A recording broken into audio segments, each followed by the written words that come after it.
Raġel ta' 69 sena miż-Żejtun tilef ħajtu wara li ttajjer minn van fiż-Żejtun stess.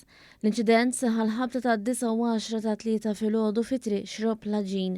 Il-pulizija marret immedjatament fuq il-post u mill-ewwel investigazzjonijiet irriżulta illi r-raġel ittajjer minn Isuzu 1000 li kienet jinstaq minn Żejtuni ta' 62 sena.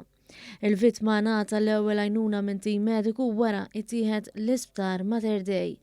Il-Maġistrat tal-Assa Giuseppe D'Amico li ġiet informata bil-każ u ħatret inkjesta. Fl-istess ħin tal-ewwel inċident anzjan ta' 90 sena minn Santa Luċija weġġa gravi wara li kien involut f'inċident ta' traffiku fit-triq Ħaltarxien il-Gudja.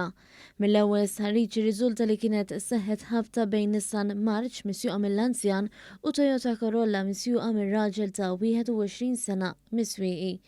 L-anzjan ingħata l-ewwel għajnuna fuq il-post minn tim mediku wara tieħed l-isptar Mater Dei għal-aktar kura. Aktar tard tal-ħabta tal-11 f'inċident separat, vettura tal-ħopon ħopof għal xi raġuni żviluppaw la xinirien fuq in-naħa ta' wara. L-inċident seħħ fi triq ir-Repubblika ir-Rabat Għawdex. Fil-ħin tal-inċident ma kienx hemm passiġġieri għajr ix-xufier li ħareġ mill-vettura mill-ewwel. Ħaddiema tal-Protezzjoni Ċivili tfew in-nirien b'xorti tajba ħadd ma weġġa f'dan l-inċident.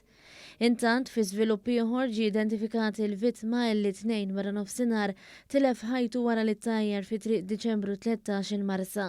Il-vittma li miet ftit wara li tieħed l-isptar huwa żagħżugħ ta' 24 sena mill-Venezuela.